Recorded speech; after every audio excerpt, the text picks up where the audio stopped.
သာသနာတက္ကရာ1550ခရစ်နှစ်1049ဝန်းကျင်မှာအိန္ဒိယသမုဒ္ဒရာကိုဖျက်ဆီးလာတဲ့ကုန်သွယ်သင်္ဘောတစ်စီးဟာမုန်တိုင်းတန်ကြောင့်ပျက်စီးခဲ့ရပါတယ်။အဲ့ဒီသင်္ဘောပေါ်မှာပါလာတဲ့အာရက်နွယ်ဖွာတချို့ကကလားဖြူလို့ဆိုကြပါတယ်။ညီနောင်နှစ်ဦးဟာတစ်တုံးကိုအမိပြုပြီးတထုံပြည်ဇင်းကြိုက်တောင်အနီးကိုတောင်တင်ခဲ့ကြပါတယ်။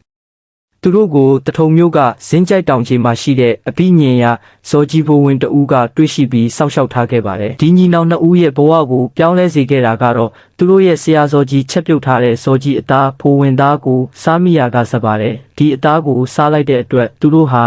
တာမန်ထက်ထူးကဲတဲ့ခွန်အားတွေကိုပိုင်ဆိုင်လာကြတဲ့မြန်ဆန်တဲ့အရှိန်ဟုန်နဲ့ပြေးလွှားနိုင်လာတဲ့ညအခါမှာမမြင်နိုင်တဲ့အစွမ်းတွေပါရရှိလာတယ်လို့ဆိုကြပါတယ်ဒီညီနောင်နှစ်ဦးရဲ့သတင်းဟာတထုံဘရင်မနုဟာမင်းထံကိုပြန့်နှံ့သွားပါတယ်မနုဟာမင်းဟာဒီလောက်အစွမ်းထက်တဲ့သူတွေကိုဘေးနားမှာထားရင်နန်းပလင်အတွက်အနေရရှိနိုင်တယ်လို့ယူဆပြီးဖမ်းဆီးဖို့အမိန့်ပေးခဲ့ပါတယ်ပြက်ဝီအကိုအဖမ်းခံရပြီးနောက်တပ်ဖြတ်ခြင်းခံခဲ့ရပါတယ်တေဆုံးပြီးနောက်မှာတော့မောင်ပြက်ဝီနတ်အဖြစ်နဲ့တထုံမှာပဲကြံရစ်ခဲ့တယ်လို့ယုံကြည်ကြပါတယ်ပြက်တဟာတထုံကနေလွတ်မြောက်အောင်ပြေးနိုင်ခဲ့ပြီးပကံပြည်ကအနော်ယထာမင်းကြီးထံမှခိုလုံခွင့်တောင်းခံခဲ့ပါတယ်အနော်ယထာမင်းကြီးဟာပြက်တရဲ့အစွမ်းအစကိုသိရှိတဲ့အတွက်သူ့ကိုအနီးကပ်ယုံကြည်ရတဲ့အမှုထမ်းအဖြစ်ခန့်အပ်ခဲ့ပါတယ်ပြက်တရဲ့တာဝန်ကတော့ပကံကနေပုပ္ပားတောင်ကိုတနေ့တစ်ဆက်ခောက်ပြေးပြီးမင်းကြီးအတွက်လက်ဆက်တဲ့ပန်းတွေကိုစတရတာပါတီခီးစဉ်မှာပဲပြက်တဟာပုပ္ပားတောင်ကမေဝနပန်းစားပီလူးမနဲ့ချစ်ကြိုက်မိပြီးရွှေဖင်းညီနောင်မင်းကြီးမင်းလေးတို့ကိုဖွားမြင်ခဲ့တာဖြစ်ပါတယ်ပြက်ဝီပြက်တညီနောင်ရဲ့အကြောင်းဟာမြမသမိုင်းမှာနိုင်ငံသားတွေနဲ့ယဉ်ကျေးမှုရောရှက်မှုတစ္ဆာဆောင်သိမှုနဲ့အာဏာစကြာက